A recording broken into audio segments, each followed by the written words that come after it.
Assalamualaikum 8th class. In collaboration with Allied School Al Fajr campus, I am your computer teacher. Today we will discuss lecture number 4, unit number 5, HTML, Hypertext Markup Language. आज हम इसके long question start करेंगे। जैसे कि previous lectures में हमने lecture number 1, 2 and 3 में हमने शॉर्ट क्वेश्चंस किए थे।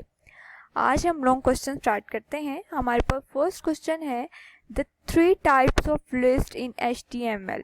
हमारे पास जो HTML में लिस्ट होती हैं वो 3 तरह की होती हैं। वो कौन सी हैं और क्या काम है उनका, उनको हम डिटेल से पढ़ेंगे। 3 तरह की हमारे पास लिस्ट है। First one is order list, second one is unordered list and third one is definition list. Order list क्या होता है? आपको जैसा कि नेम से पता चल रहा है, ऑर्डर एक तरतीब से मतलब कि ऑर्डर दिया होगा, उसका मर्तबा बताया गया होगा। Is a set of item with number being displayed. List में आप क्या होता है, सबसे पहले तो आप ये देखें लिस्ट में होता क्या है। ये देखें, मैंने अगर एक लिस्ट बनाई है यहाँ पे, उसमें आपके पास कंटेंट है, ये देखें ये सब है। एक लिस्ट में यही होगा ना कि आपने चीज़ें ऐड की होती हैं।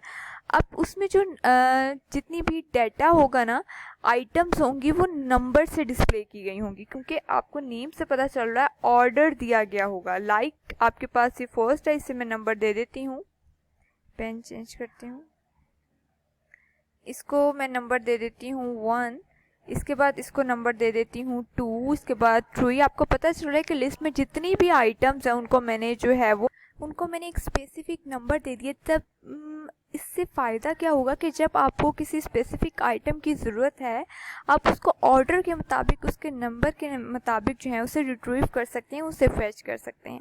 We may opt for ordering of the list item for putting up numbers for the item. We can put ABC और ABC और 1 2 3।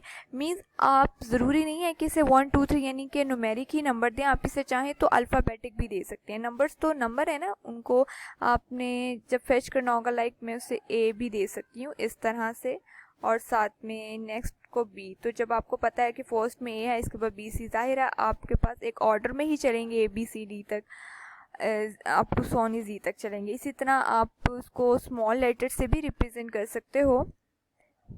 लाइक आपके पास स्मॉल लेटर्स में इस तरह से आ जाएगा। मतलब एक ऑर्डर है आपके पास कि आपको पता चल रहा है कि ये स्मॉल लेटर से स्टार्ट हो रहा है और ये आगे Z तक जो है वो जाएगा।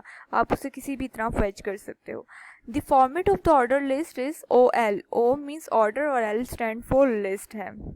स्टार्ट इक्वल टू वैल्यू, इसका सिंटेक्स दिया गया जैसा कि मैंने आपको बताया है। इस तरह से देखो, ये नंबर चाहिए A, इस तरह से भी आप दे सकते हो। आगे आपके पास unordered list is a list where the order of the listed item is not shown by number, alphabets और इन एनी डेफिनेट वे। अब आपको जैसे पता है, ऑर्डर में तो ऑर्डर दिया गया है, एक प्रॉपर जो है डिफाइन वे से चलेंगे, लेकिन अनऑर्डर्ड में ऐसा नहीं होगा। अनऑर्डर्ड में आपको कोई भी स्पेसिफिक जहाँ पे नंबर, अल्फ़ाबेट कुछ भी नहीं दिया गया होगा। ये देखें, कुछ भी नहीं होगा। Such a list is also called a bulleted list. उसमें क्या होगा, उसे बुलेटेड लिस्ट भी कहते हैं। कभी आपने वर्ड पे देखा हो बुलेट लिस्ट किसे कहते हैं?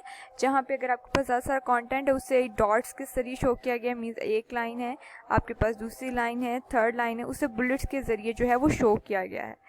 नहीं तो आपके पास कोई एरो साइन से शो किया गया होगा, नहीं तो आपको एक स्टार के साइन से शो कर दिया गया होगा। तो ये बुलेटेड लिस्ट होती है जिसमें आपको नंबर्स यूज़ नहीं करते, क्योंकि इसमें जितना भी कंटेंट होगा, हर लाइन, हर आइटम जो है आप देखें एक ही तरीके से शो की जा रही होगी, या इस तरह से। इससे तो आप नहीं कर सकते। यहाँ पे तो आप इसको डिफ्रेंशिएट कर सकते हैं कि 1 है, ये 2 है, ये 3 पे है। यहाँ पे तो सब सेम होंगे, या तो स्टार सब होंगे, या सब पे एरो, या सब पे डॉट होगा। अब वो कहते हैं कि the tags UL and UL are use to show unordered list. अब कहीं पे भी अनऑर्डर्ड लिस्ट आपको कैसे पता चलेगी कि ये अनऑर्डर्ड लिस्ट है? कि उसका जो टैग होगा वो इस तरह से होगा। ये देखें, ये है स्टार्टिंग टैग, ओपनिंग जिसे कहते हैं, और ये क्लोजिंग टैग यानी एंडिंग टैग है। UL है, और यानी कि अनऑर्डर्ड लिस्ट। यहाँ पे OL था स्मॉल में, और यहाँ पे इसका फर्स्ट वर्ड जो है अनऑर्डर्ड का U है, और L का लिस्ट और कैपिटल में होगा, और उसका एंडिंग टैग भी होगा, और एंडिंग टैग में आप जो स्लैश ऐसे लगाते हैं। Each item of the unordered list as in ordered list is shown by, यानी कि बता रहा है कि इस तरह से लिस्ट भी होगी तो उसमें क्लोजिंग टैग होगा। नेक्स्ट आपके पास जो लास्ट वन आता है वो है डेफिनेशन लिस्ट। डेफिनेशन लिस्ट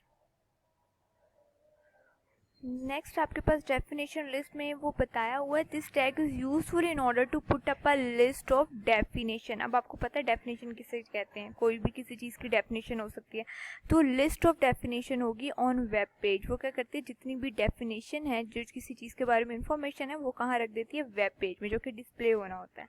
ये डिफरेंट टाइप्स की बेटा आपके पास जो हैं टैग्स हैं जो कि लिस्ट में होते हैं। सबसे पहले DL है, D for definition, L for list, DT definition list term, T for term, DD definition list description, D for definition and D for description, यानी लास्ट वाले वर्ड का फर्स्ट वर्ड। ये आपकी 3 तरह की जो है वो हैं टाइप्स एंड टैग्स की डेफिनेशन लिस्ट में। सो यहाँ पे हमारा फर्स्ट क्वेश्चन ख़त्म हो गया है। Okay class, thank you so much, take care and Allah हाफिज़।